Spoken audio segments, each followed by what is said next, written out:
What's going on, y'all?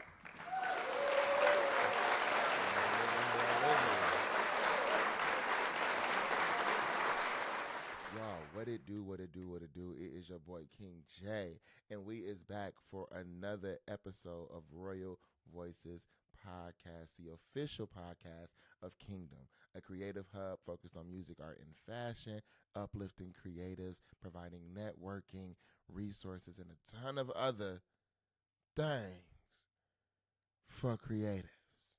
I had to say that because I've been getting questions as of lately about Kingdom, about what Kingdom is, things of that nature. A lot more is coming down the pipeline, y'all, and I know I keep saying that because I really do mean it. It's a lot going on behind the scenes, child, and I wanted to open up today's episode by you know just saying and being transparent as a creative, we got to balance a lot, okay?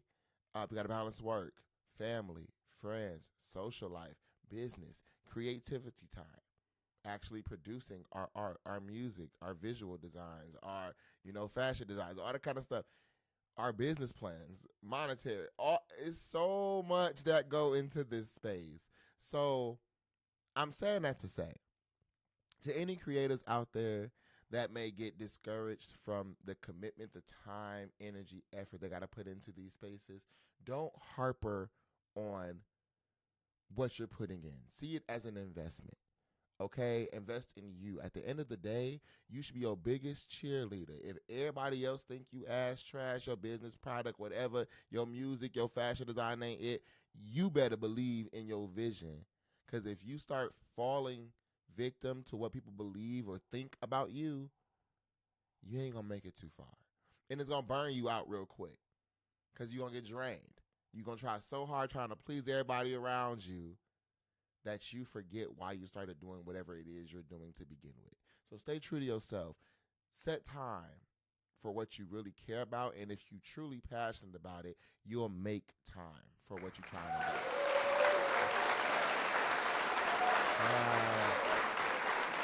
And making time not necessarily easy off the top. I'm not going to say it's easy, but you going to definitely start finding a cadence and finding, how you going to get things done. That's where I'm at, just full transparency. Like I said before, Kingdom is a space where it's not going to be me giving you all the gems and the insights and the gameplay. I'm in the trenches with you.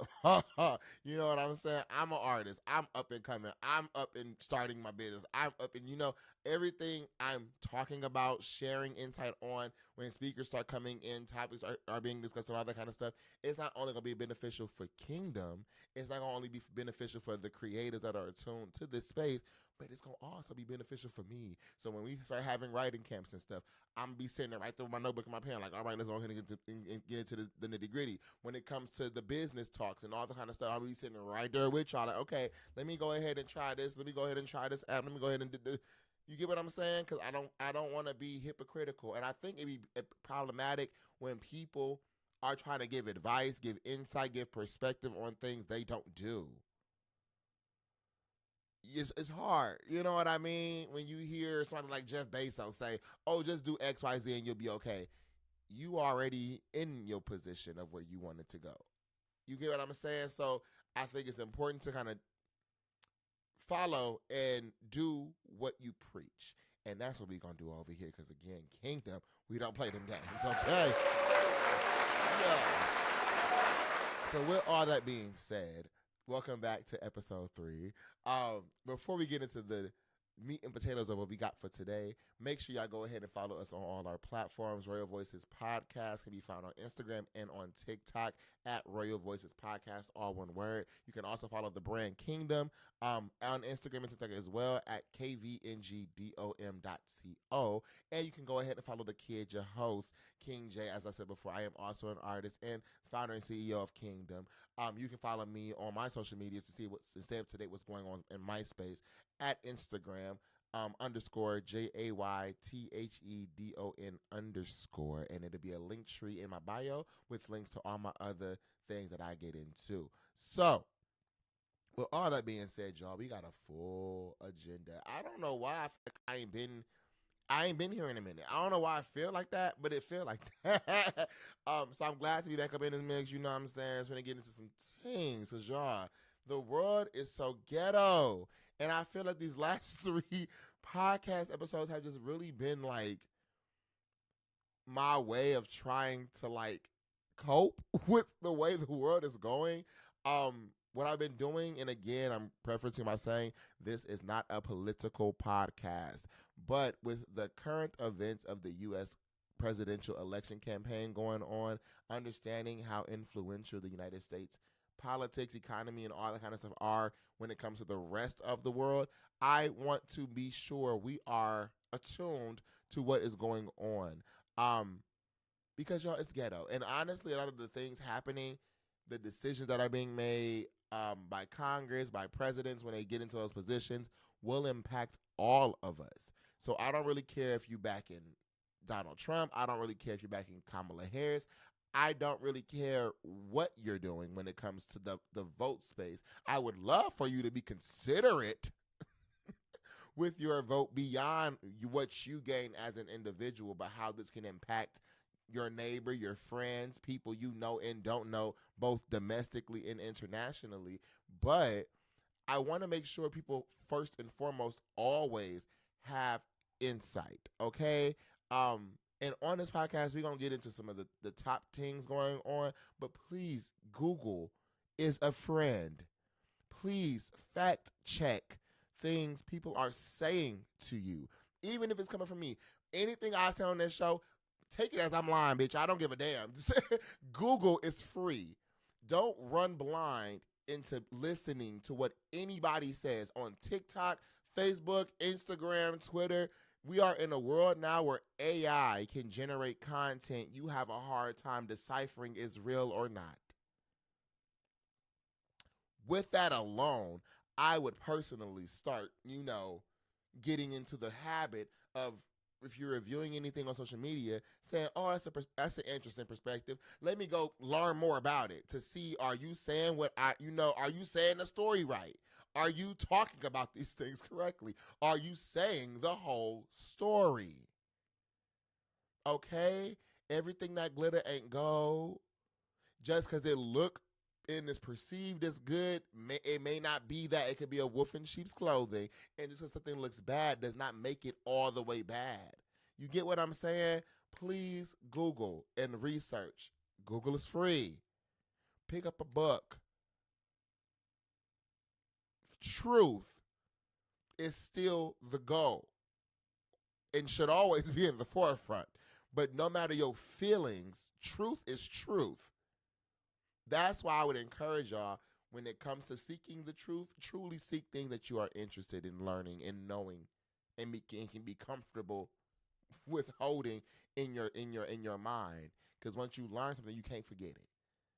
So please, please, please, please, please, please learn.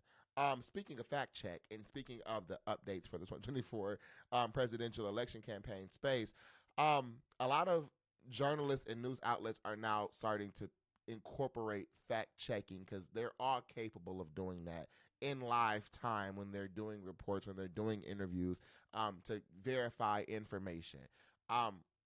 With that, they really been highlighting fact checking for Donald Trump, because I guess now people are realizing he lies a lot. I'm not sure what has changed in the last month and a half when it comes to the energy around Donald Trump. I also said this in prior podcasts. Nothing about this man has changed. But I am glad people are now focusing on accuracy when he's speaking, because he pulls shit out of his ass literally and in real time in 4K on candid camera. He just starts saying some shit. So I would really encourage y'all, if you're listening to anything presidential, Donald Trump or Kamala Harris, Google, look, please research, and shout out to Twitter for starting to add on, the little fact checker things when it comes to certain posts, and when they understand certain perspectives or certain captions of videos or pictures can influence thought. So within that, let's get into the topic of today. Right now, the DNC convention is happening. So the Democratic National Convention is happening, I believe, in Illinois. And it's been happening this week. There's been a couple of highlights. I'm saying Barack Obama has come and spoken. Same with Michelle Obama. Oprah, the guy or the president who played president in Scandal, came and spoke, and a few other people was up there on that stage doing a big one. I did have to gag at the at the introduction that they had for the overall convention, where they themed it like the Law and Order opening. And they're really leaning into the fact that Kamala Harris is a prosecutor and has a past of being a prosecutor, and Donald Trump is a convicted felon. That's something I really want to highlight because people, for some reason, keep trying to combat that. Y'all, the court has decided. The rulings have been out. My thing with a lot of Trump supporters has been the disregard for information that they don't like. Even if the information is true, it's twisted, distorted, and flat out just avoid it because they don't like what the truth is. So that's the concern here. There has been, a lot of talkings about people, and even in the Republican Party, Republicans are kind of divided right now when it comes to how everything's going in the Republican space, because there is a lot of people operating like they're in a cult.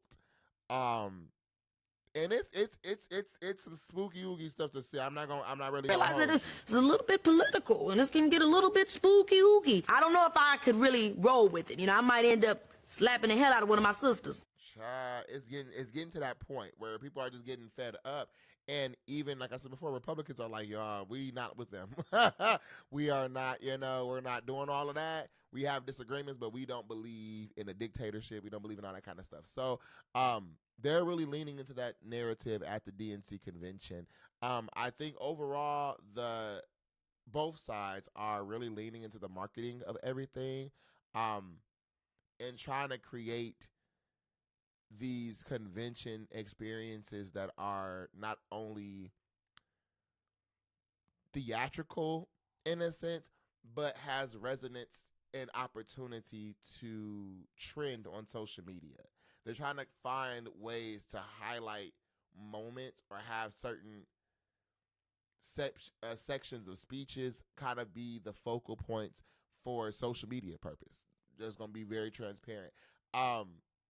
It was interesting to see the recording or the footage they kept playing during the DNC, because they didn't play some of this during the RNC convention, but for the DNC, they're showing protests happening outside of the convention spaces between Israeli supporters and Palestinian supporters. And it's interesting because my sister actually pointed it out.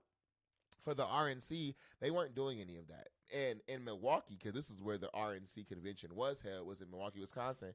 I'm from Milwaukee, child. So there was, discourse in the streets of Milwaukee, but they really didn't. They didn't focus on it. They didn't highlight it. They didn't give it any camera time. They didn't speak to it, anything like that. But for the DNC one, there's literally like a whole separate video feed going at the same time as the convention happening, speaking while people are like protesting and kind of starting to almost fight in the streets.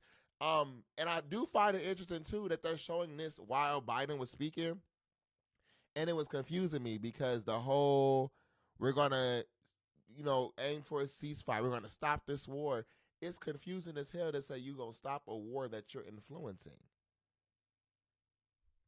And you're influencing a war. You're funding a war. And why do you think so many American people are upset in this space? So for that to be a conversation topic, as if it was going to shift, which you already in a position now to influence and help stop that war. Stop spending money on it. Now, again, I'm not the most political individual. So any of my, civil rights any of my political, war studiers, you know what I'm saying? All my individuals who tune in, who watch or are tuned to politics, legal structures, policies, um, legality type things, let me know if I'm tripping. But if I'm not mistaken, Joe Biden is funding weaponry and support is being sent to Israel on behalf of the United States. So, and if I'm not mistaken either, I could have sworn the United States is also the individuals in the space that's been blocking prior negotiations for a ceasefire, and been America by itself saying no. So now to have it be the tune of we're going to shoot for a ceasefire to stop this war while you're funding the war, literally paying for the bombs. It don't add up to me. And it's over here. It's free Palestine.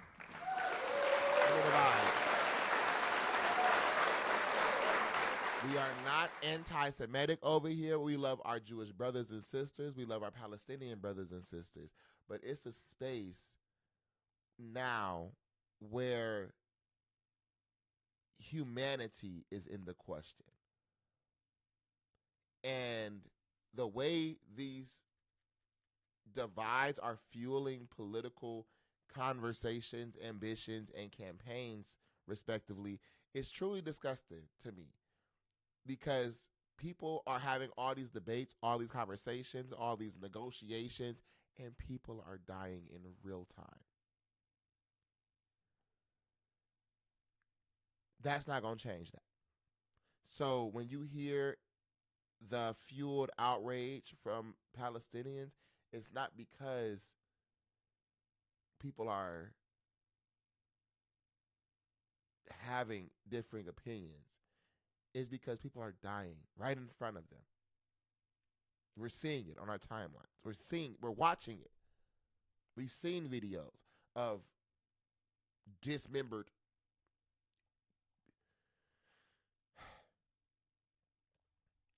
It's just a lot. It's a lot. So to be on a stage at this convention saying some shit about ending a war you're funding in real time blew the hell out of me. But I have noticed how they're trying to be in the middle. They're not saying they're going to help Israel. They're not saying they're going to help Palestinians. They're going to say they're ending the war. They don't want to fuel any extra emotions outside of that. But it's like it's hard to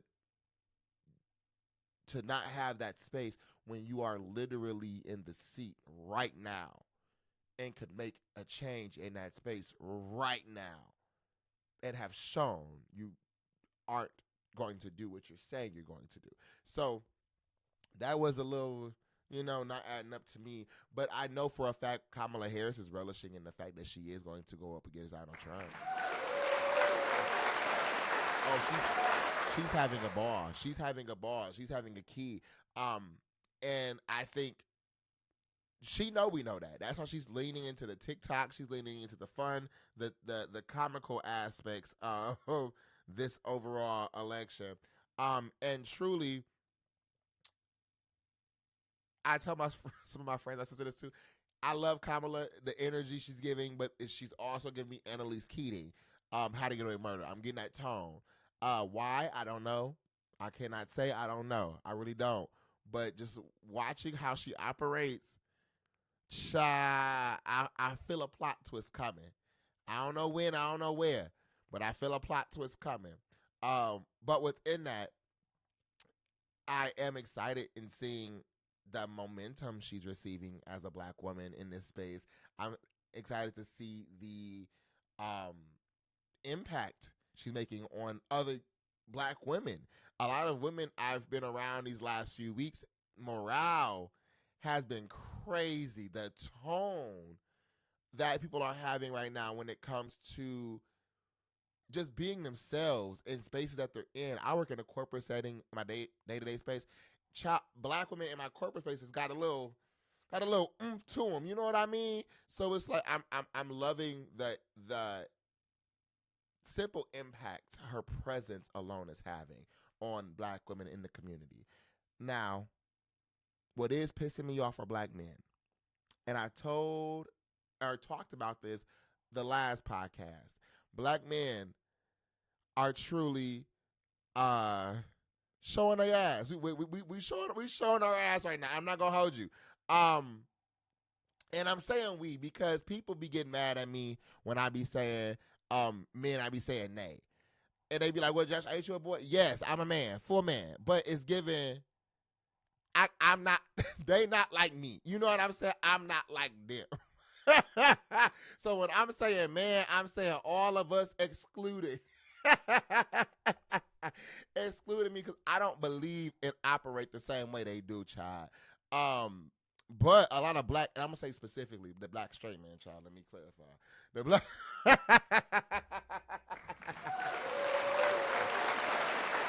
child, a lot of black men overall, are not supporting Kamala Harris simply because she's a woman, simply because she's black, and they're saying that. Black men are saying they're not supporting a black woman because she's black. Black men are saying they're not supporting a black woman because she's a woman. Not because of the policies, not because of the plan she has, not because of the things she's done, but because of the way she looks in her sex is what's deterring that. Then to add a cherry on top, again, not all men are doing this, but just a lot of us are doing this. A lot of black men are voting for Trump because of what Trump did for us. Okay? And I wanted to get into this because a lot of black people have been saying, this is not just black men, some black women have also been saying this. They're voting for Trump because of what Trump has done for us. And I do find it interesting watching these videos and when you ask people like who they're voting for and the reasonings behind it. When it comes to Trump supporters, a lot of them don't really have a reason. They have a feeling they like having when he was in office, but they don't know what it is Donald Trump did in his presidency. They don't know the motive, the reasonings, the decisions he's made. They don't know they don't even know the impacts that the decisions that have been made have had on them. Like a lot of people supporting Donald Trump, a lot of MAGA supporters specifically, like the diehard ones, don't really have an understanding of politics. They don't have an understanding of certain vocabulary when it comes to the political space. They don't have a sense of policies and what those policies mean. They don't have a sense of what it was Donald Trump actually did in his term. And it's a little disconnecting to watch, but same to black people. A lot of black people have this mindset that Donald Trump gave us stimulus checks. And I wanted to clarify, one, let's just set the stage. It was a pandemic. Okay? The world shut down. Let's start there. The world shut down. Not the United States. The world took a break because of a pandemic. We've never had in modern times to that extent. The economy took a hit because people were not going outside. People were not able to go to work, so they didn't have the money to pay for bills. They didn't have money to buy food. Prices started going up because of short supply. Supply chains were hitting a wall because of quarantining and the fact we couldn't be in the same proximities. So with that being said, you see, we kind of in an emergency situation, right? Right. So when the stimmy checks became a topic of conversation, Donald Trump actually blocked it. Y'all know that, right? Y'all know that, right? Um, he didn't approve them. They got approved after it was agreed to put his name on the checks. But Donald Trump didn't do anything with them damn checks. So just again, Google's free, but you did not receive, and I'm saying this just flat, you did not receive a stimulus check because of Donald Trump. I'm going to also say, I'm going to hold your hand when I say this. Give me your hand. You will not receive another stimulus check. Okay, baby? It was $1,200 4 years ago. It was $1,200 4 years ago. Okay, babe, you're not getting another one. Okay? So please.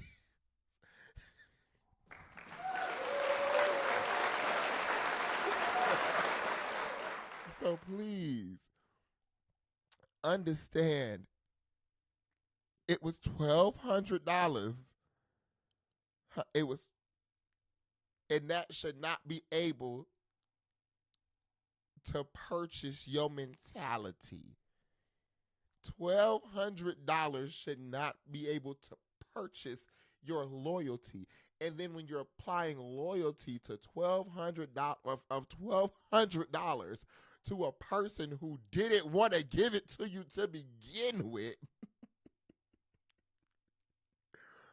you look goofy.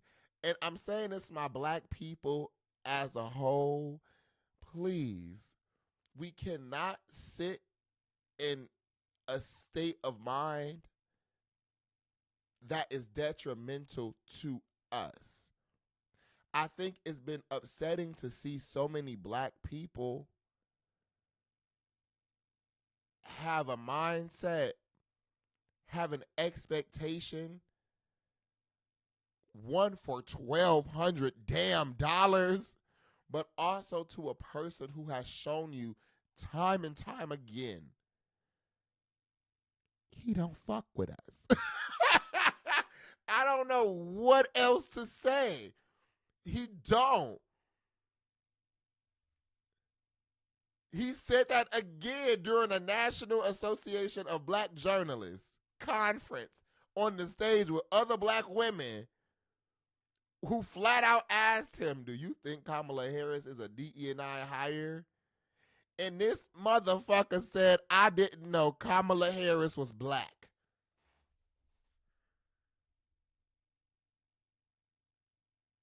This is the same person trying to pander to the black community by making gold Air Force Ones. This is the same man who tried to pander to the black community by buying motherfuckers Chick-fil-A sandwiches.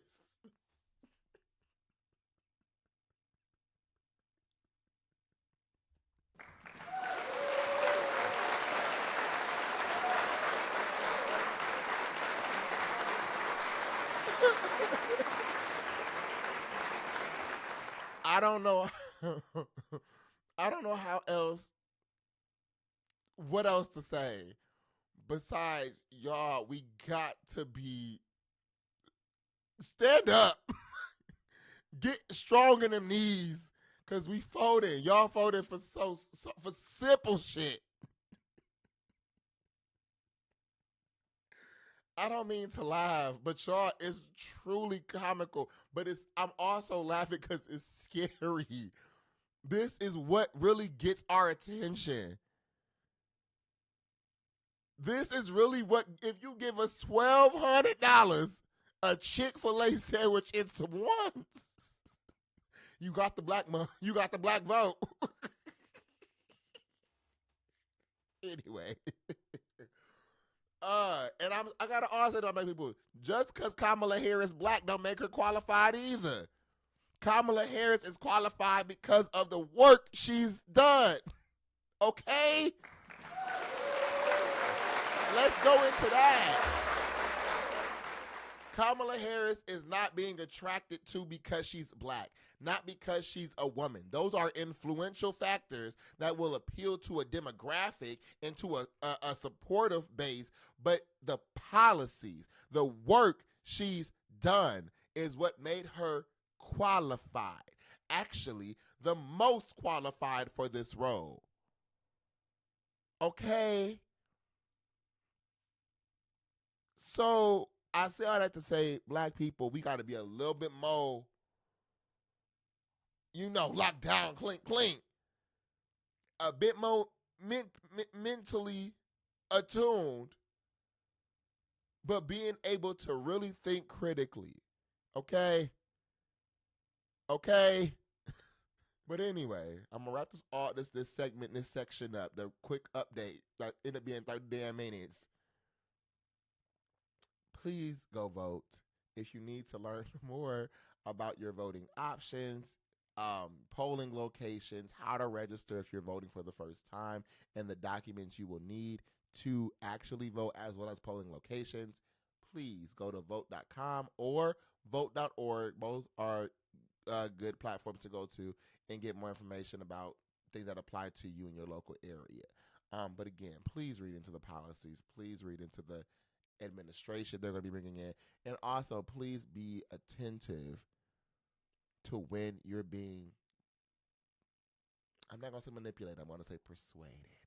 When you're being persuaded on both sides, because it's present on both sides of when you're being persuaded. Okay? Let's just, this is our future, y'all. Forget the presidency. This is our future. So think to yourself, if you 20 right now, if you 18 right now, hell, if you 55, 60, 70 right now, think about the next 10 to 20 to 30 years, the next 40 years. Yes, they may only have a presidency term for 4, possibly 8. Under what Trump talking about, he want this to be the last election, child. But whatever, the policies they put in place can last lifetimes. So please, think that deeply when you're making and casting your vote this November, okay?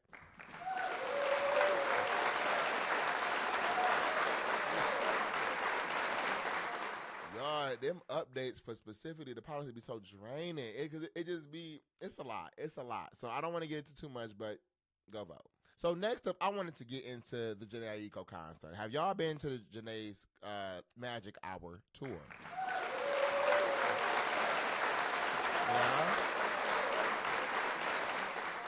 I had the chance to attend this conference, LOL, this concert, a day ago, actually. Actually, yeah, me and my sister, we drove down to Minnesota. You know what I'm saying? It was a nice little drive. It was a vibe.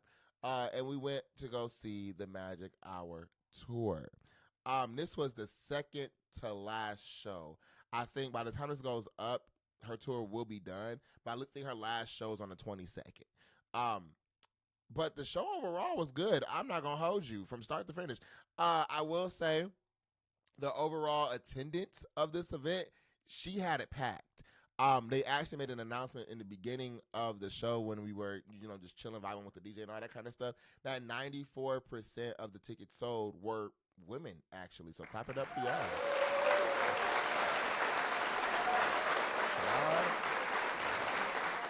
Women, and it was crazy looking around the audience. It was a lot. Granted, it was a mixed audience. You know what I'm saying? It was black women, it was white women, it was Asian women, Hispanic women, a ton of women, but predominantly it was a lot of black women in that space. And I was telling my sister, I'm like, it feels like it's the year of the woman. The year of the woman is the leading thing that I'm seeing, and I'm all for it. Because that whole concert was women led. The DJ was a woman. I believe her name was Starza. Shout out to DJ Starza. You know who had it down. Shout out to her. We had performances from Tink, performances from Coi Leray, which I don't really get into. I put her in the same box as Ice Spice. No shade, not the same box, the same category as Ice Spice because y'all, I don't see it. I don't see it for Koi. I don't see it for Ice Spice. But hey, y'all love it. The numbers don't lie. I got it. Y'all got it, and I do gotta give it to Koi. The audience knew them damn songs. Child. Put up in the blick blick. And all that kind of stuff. And there's and you want to hit that. Everybody, child, they knew them songs word for word, bar for bar. The audience was attuned. I gotta give it to her, but I just personally, I don't get into her. Tink, I love me some Tink. You know what I'm saying? I was telling my sister in the car, I didn't even know they were openers. I don't think about the openers usually when I'm coming to concerts. I really just be focused on the main headline. But I was happy to see Tink perform. One, she's a good performer, great singer, has some bangers. You know, her set list was about 4 or 5 songs. And again, crowd control was crazy for all the ladies. Like they knew these songs word for word, bar for bar. And it was moments throughout the show where I would just close my eyes and listen to the audience. Y'all, when I say it felt like a big ass choir, but it was so emotionally charged. I'm real into my spirit, y'all. So y'all y'all will learn that about me as we continue these shows. But it was so much emotion in that room. It was such a potent energy in that room. And even the opening, y'all know how Jhene get down with her spirituality and all that kind of stuff. We was sitting there. We had floor seats, so we sitting by the little sound space. And like we were right next to it. And I kid you not, my sister like, do you see that smoke? I'm looking over thinking something on fire. They was lighting white sage around the sound systems and around the sound setups. For the people who were controlling like the cameras and the shoots and all that kind of stuff. They were having sage burning. And this happened while her like emblem logo was going on the main screen. And we sat there for a good like 7, 8, 10 minutes while this was happening. And we just sat there and waited. And I looked over at the people, ready for the lights and all that kind of stuff. They was chilling on their phone, minding their business as the sage was burning. And it was this little like sound bowl sound going on around the entire stadium or around the whole arena. So it was a very zenned out moment. So as the show went on, like I said before, I peeped from the beginning this was gonna be a energy filled show. She had sound bowls, she had crystals on the stage, she had these big like crystal towers on the stage and stuff. So I already knew, and it's Jhene Aiko, y'all. She make these real zenful state music. But I kid y'all not, a lot of people in our audience gave me hurt. Gave me hurt vibes, child. I meant to press. They were so hurt in our audience, child. When Trigger came on, I felt like I was the one cheating. I felt like I needed to leave the room before I get cut or something. Because people was in their chest. My sister was crying a few times, y'all. She really loved Jhene, and we went. And don't get me wrong, I love me some Jhene. I got sold. I got all them albums. But my sister loves some Jhene, so I'm glad we were able to go. But there was a moment of the show where there was an energy shift, and I'm very attentive to when the vibe change. Mostly with people, but especially in environments where I'm not accustomed to being in. In Minnesota, Minneapolis, just really it reminds me of Chicago. Just a lot of Chicago. It is up north, I'm from Wisconsin, so that space kind of resonated, but it just it's a new environment for me. So I was just attentive to everything, but that it was an energy shift when she performed Surrender. So it's a song on her Chilumbo album, I believe, called Surrender. And it's a really melodic, kind of enchanting song. I was making jokes on the way up to Minnesota to my sister, like, oh, Jhene, she sings so nicely, and people, have in the past, my friends and other individuals who listen to her music have said it sounds like she's a siren at times, or she sounds like she's kind of hypnotizing you with her vocals. And I can definitely see that essence, because she does give me that like vibe, and Surrender sounds just like that. The whole surrender yourself to me, like all that stuff. it's the sounds are frequencies are can be very hypnotic. But on that stage, she made the Surrender song. It had a different tone. So the minute the song started, mind you, I'm wearing sunglasses during the concert. Now, I wear sunglasses inside buildings. People be mad at me. I don't give a damn. I just like having my eyes covered. That's just me. That's just me. But I was sitting there and I'm looking around, and the minute the song started, I peeped the vibe of the song. And I'm looking around the room and I'm noticing people kind of just like surrender, like they singing the song and they vibing. Um, and I tell my sister a lot, and people who listen to a lot of music, that there's a difference between transmutation and transference. So when you are, absorbing a song, and you are, really resonating with lyrics that have a lot of emotion behind it, when you start saying those songs in your space, it can start shaping your reality because you now have conviction and intentionality behind the words you're saying. Versus when you're just playing a song and it just kind of, playing in the background. You may sing along with the song a little bit, the words, but you're not really like, saying it with your whole chest. You more so just playing the song is going through in one ear out the other. So, but what's happening during that concert, people felt that in their spirits.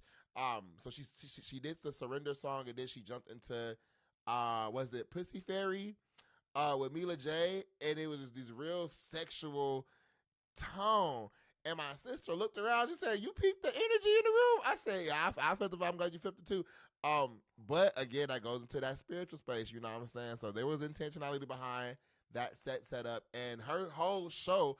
I kid you not, these last concerts have been Nicki concert, SZA concert, been to Megan a little bit. I haven't gone to her main concert, but I've seen Megan perform, and a few others. Those shows felt more free flowing. Even though there was an agenda, it felt more, free flowing, kind of just like, hey, we're here to have fun type thing. But the Jhene one, kind of every aspect of that show was planned, had a purpose, and was intentional from start to finish. Start to finish. So I highly recommend, again, the show was really, really good. It's called The Magic Hour. So if you are in a space where you can't really get into that spirituality thing, I wouldn't go. You know what I'm saying? It was a very spiritually focused, mantra focused, intentional show. So, but yeah, overall, I gotta give it King's Rule. It was a good show. I like the concert. I'm looking forward to more music, and I'm looking forward to, you know, what she does next. Because I haven't seen a Jhene tour available since 2020. I had tickets to that too, but child, it got canceled. I held on to them tickets for a year and a half before my little SeatGeek app was like, yeah, the concert's not happening. Here's a full reimbursement. A year and a half later, you didn't realize that, child? Anyway, but yes, Jhene, keep doing your thing, and looking forward to more music and, again, future shows where we can kind of come and support.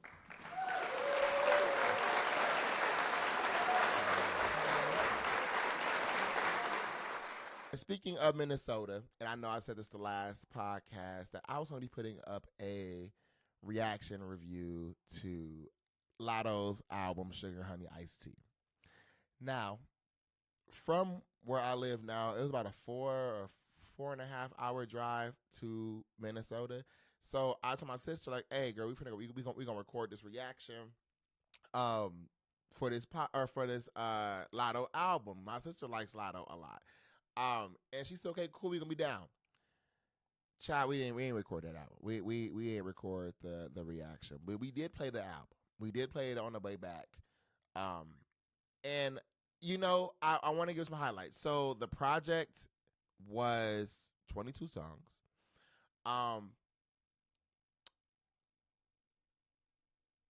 Overall, I want to ask first, how did y'all feel about Lotto album? Did y'all like it? Did y'all hate it?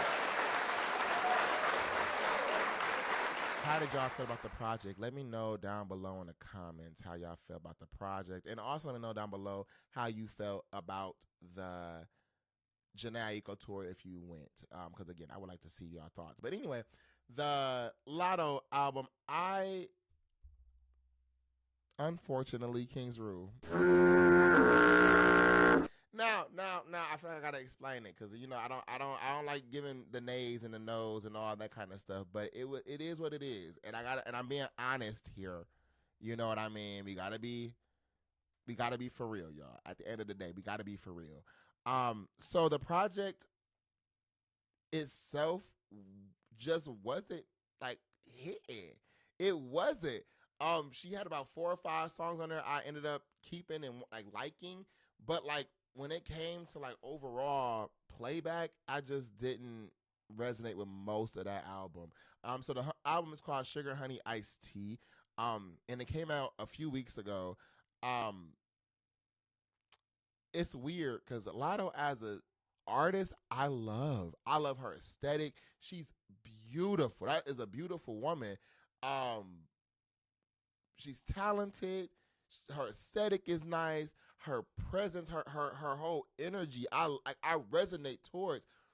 But that it's like when she put out projects, I saw for about 777. Like it was just her projects don't do it for me. I'm not sure if it's the sense of repetitiveness her music got, or if it's the sense of like the energy she got. I noticed throughout that album she was rapping real flat, and I like to put it to a visual. She rap like she in the club and she dancing. Like, you know how people be in the club and they be like, yeah,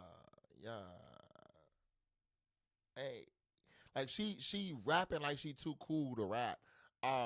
And she don't really put a lot of flair behind her approach. Her delivery is just so flat, and she be having these lines that's truly a key, that truly eat.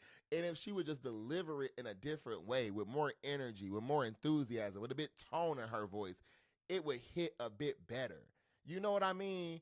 But overall, it was like the project I just didn't like it. I did not like that project at all. And again, the 4 or 5 songs that was on there was solid, but it's like it's 22 songs on this project, and this is why I'm more so advocating now. And I'm thinking about doing this with my own projects, chat, because I've been seeing these big body these big body projects that got 17, 18, 19, 20, 27 songs, and you only like 4, you only like 3. These projects where they're like these big bodies of work, I be feeling like you could just dice these projects up into smaller releases to build further anticipation for a project, for an album. You get a bit more understanding what your audience is looking for, what they resonate with, what they fucking with, and you can kind of tailor those things based on what you like as an artist to, benefit the masses. But these projects are not doing it for me. And it's sad to see because at the same time, they still out rapping a lot of motherfuckers. Like, even a lot of the niggas, like the men are being outperformed. But then the project, I'm like, this is what we getting? I don't know. It's a weird time. It's a weird time. But that Lotto project, I liked a handful of songs, but just as an overall, it was not doing it how I needed to give it up. You know what I mean?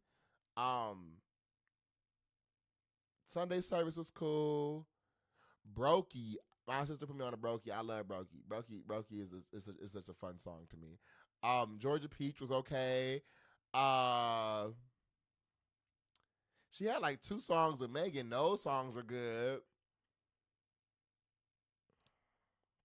And that was about it for me.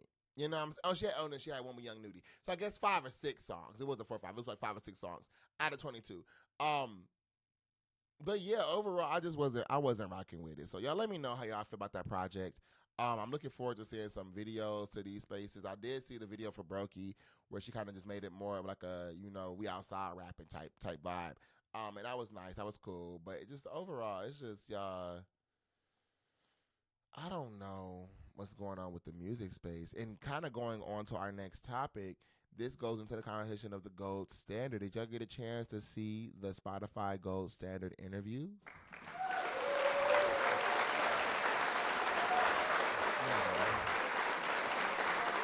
So Spotify Gold Standard is a title. I don't want to read this specifically from um, Spotify. So women who have been integral to hip hop from the beginning, contributing to its growth despite encountering barriers and significant challenges. Today, we are in the golden era of women in hip hop, one in which MCs like Cardi B, Megan Thee Stallion, and Doja Cat have simultaneously enjoyed unprecedented success. To celebrate this renaissance, Spotify hosted the Gold Standard, a special art exhibit in NYC spotlighting the new generation of women in hip hop, celebrating their influence on music and culture from 2018 to today. Influences and early icons like MC Lyte, Salt and Pepper, Queen Latifah used their bold lyrical styles to advocate for women's rights and paved the way for Lil' Kim, Missy Elliott, and Miss Lauryn Hill to command the spotlight in the 90s and 2000s through their diverse expressions of confidence, femininity, and allure. So today they're being celebrated, featured by the work of the fine artist Manon Biernacki. I'm sorry for pronouncing your name wrong, but it's Manon Biernacki. The Gold Standard features Cardi B, Megan Thee Stallion, Doja Cat, City Girls, Sweetie, Lotto, Sexy Red, Ice Spice, Glorilla, and Flo Milli as subjects in a series of Spotify commissioned portraits. So really quick, shout out to Spotify. Shout out to Spotify. And I'm saying shout out to Spotify for highlighting the women in this space. Because I say often, a lot of the women out-rap the men, and people get mad at me when I say that too, child. But I'm just being honest. But within that, they did, highlight the rap girlies, and they did go on to have a interview on YouTube, and it was Sexy Red, Flo Milli, and Lotto. So first of all, I wanted to kind of get into, before we get into all of this, I know y'all didn't hear Nicki Minaj's name, child, and I'm saying this for the bars, specifically the bars specifically. Nicki Minaj was asked, okay? Nicki Minaj was asked. Spotify did ask her that she wanted to be involved. She declined. Okay? Don't get mad at Spotify. Don't get mad at these girls. They didn't do nothing. There was no beef. There was no drama. Nicki said no. I'm assuming, she got her reasons. We can assume what those reasons were, but Nicki said no. Nobody else did anything. Okay? Let's just clarify that. I did get a chance to see the picture of the overall mural, and it does feature Megan and like Cardi near the middle-ish, and then around them are like Doja Cat, Lotto, and all the other girls featured in the exhibit. The girls, they go down and take pictures with their art portraits and all that kind of stuff that Spotify created.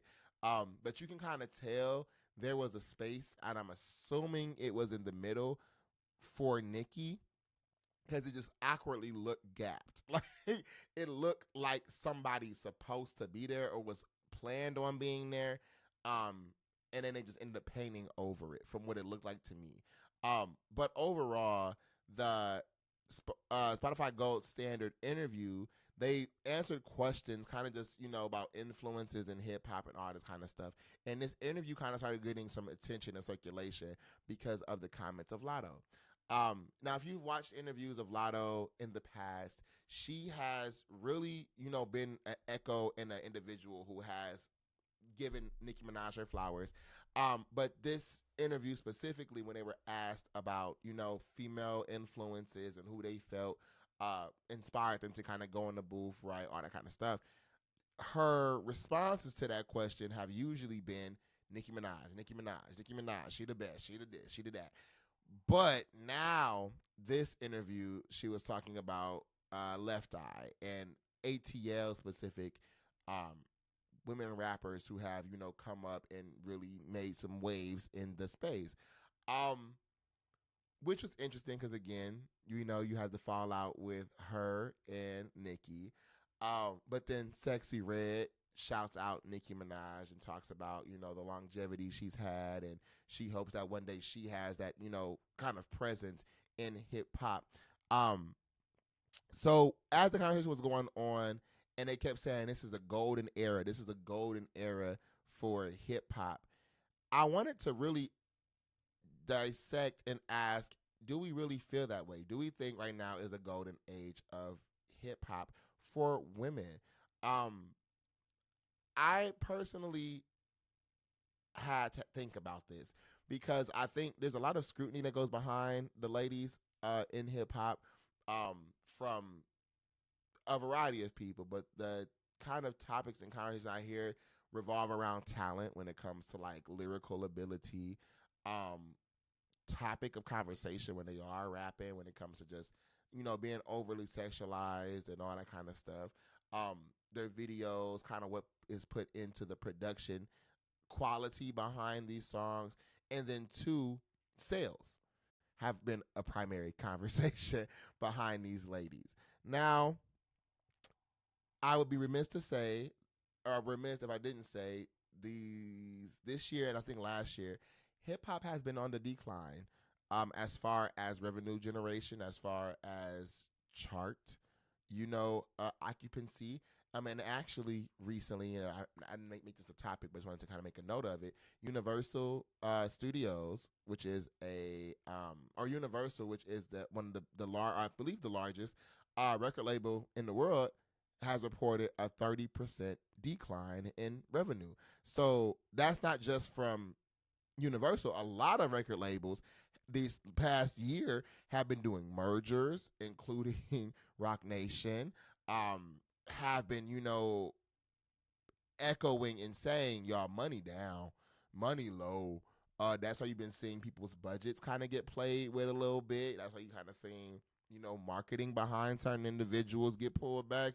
And It's been a lot of money fluctuations because hip hop as a whole has been taking a hit.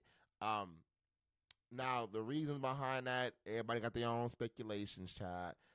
People are talking about how watered down music is now, the artists we have, how nobody longevity, the topics are repetitive. It's so much going into that. That's a whole separate segment we could get into. But I really wanted to see what the thoughts were when it came to the golden era for women in hip hop. So one question that I like to think about when coming to these kind of conversations is longevity, right? Longevity is such a critical piece when it comes to impact, meaning how long are you in this space? Are you here for a month because you had a viral moment, or are you here for decades because you continuously make impact? You continuously, shift the culture or are, creating elements of the culture. This is one phenomenon Nicki Minaj has really become because a lot of people, including a lot of CEOs of these record labels, a lot of music platform sites, and even other artists have wondered, how have you done this when there's usually shelf lives? Like back in the day, like in the 2000s and stuff, it was shelf lives for rappers. That's why people didn't really want to be rap. A lot of R&B singers ain't want to be rappers because they felt it wasn't any longevity behind being a rapper. There's some girls who I think will be here for that test of time. But as far as out of the people who are in that mainstream space, I don't know. I don't know. And I'm saying I don't know because what goes into an artist, part of it is that talent, that lyrical prowess. And kind of when I say lyrical prowess, being able to have content included in the beat that people would actually want to replay, as they get older. I think a lot of people forget your audience changes. So if you're appealing to 20-year-olds in 2010, by 2020, those 20-year-olds are going to be 30. You get what I'm saying? So your marketing and your focuses at that time will be different for that demographic as they get older. And you got to kind of stay consistent with, topics of conversations. The same thing when it comes to following a child star. When you follow a person who's been doing something since they was 7 and then they turn around and end up being 40, 48, putting out other content and stuff, you're going to see organically over time a shift in what it is they're doing. Because they get older, they like different things, they dislike other things, they, you know what I mean? They get more mature, they get more focused and stuff. So I don't know how a lot of the girls out today and some of the men out today, gonna do that because they don't do that now. They're really resonating and popular now because of trends on social media or because of something people haven't gotten tired of yet.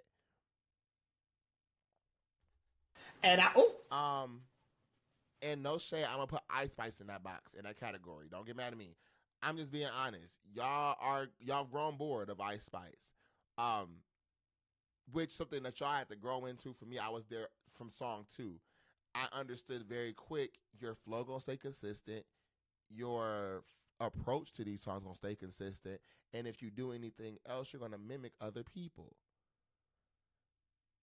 You get what I'm saying? That don't no shade to the girl herself, but child, as an art, I didn't see it because it's you just because you can make words rhyme, that's cool, but it needs to have substance.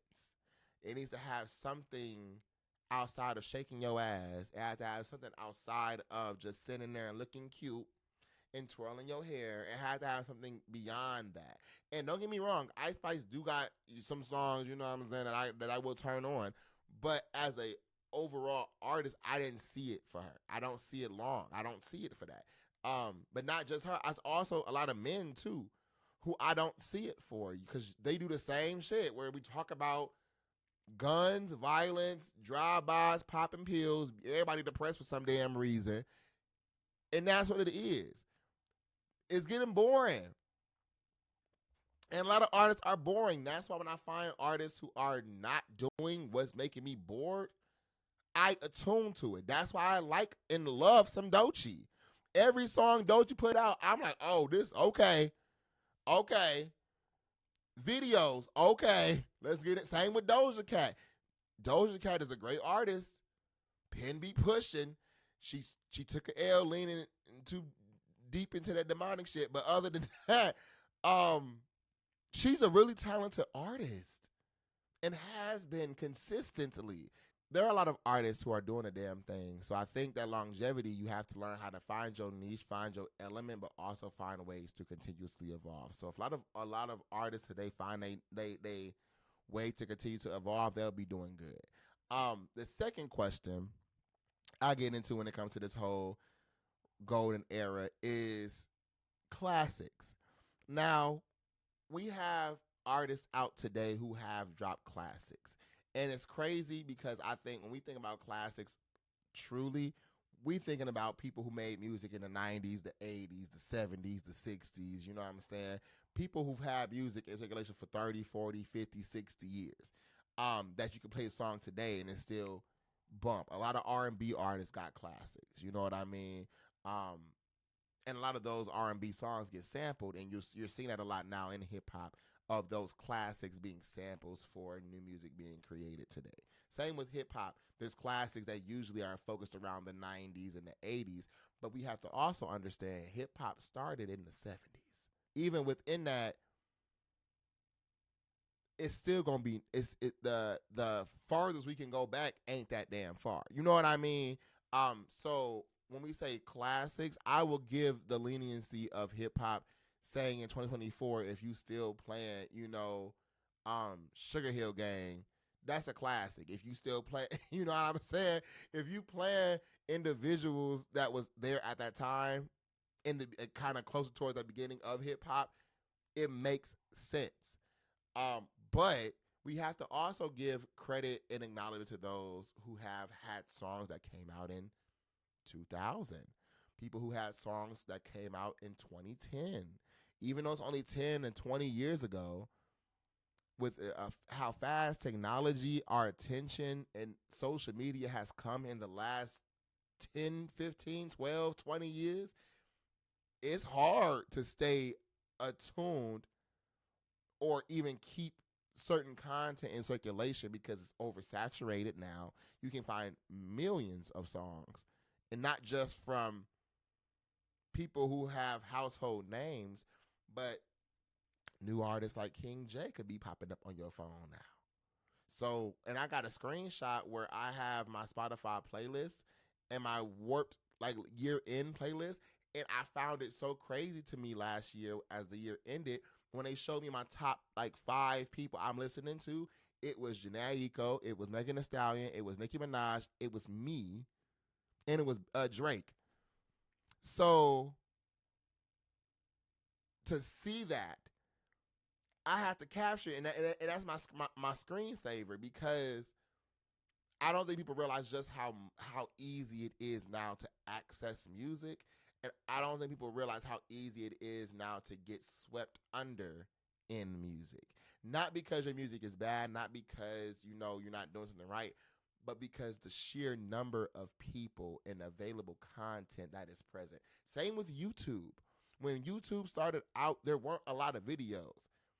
Now, you have to be strategic in how you're posting, how you're commenting, how you're hashtagging, how you're incorporating all these analytics just for your video to be seen. So I do give the flowers to people who have those classics. And at this point in time, the classics are resonating more with people like Drake, Kendrick Lamar, J. Cole, Nicki Minaj, Soulja Boy, Lil Wayne, people, Big Sean, people who've been here a bit longer, and I was kind of over that 10-year mark. So do anybody now have those classics? And that I don't know, because they haven't been here long enough as of yet. And then where the men at? So kind of going back into the conversation, I say this could be a golden era for women because I don't see the boys on the charts. And if I do see the boys on the charts, it's Drake, it's Kendrick Lamar, it's J. Cole, it's Shmino, it's Amine,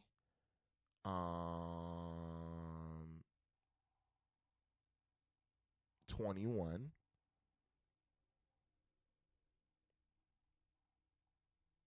Maybe NLE Choppa sometimes.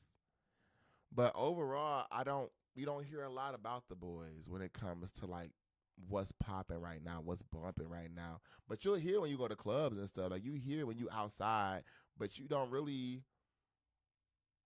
I don't know. For the fellas, I don't know what's going on. I don't know. But with that being said, do y'all think we in the gold standard of rap right now for female artists? Let me know down below in the comments, and we will chat about that more in the future.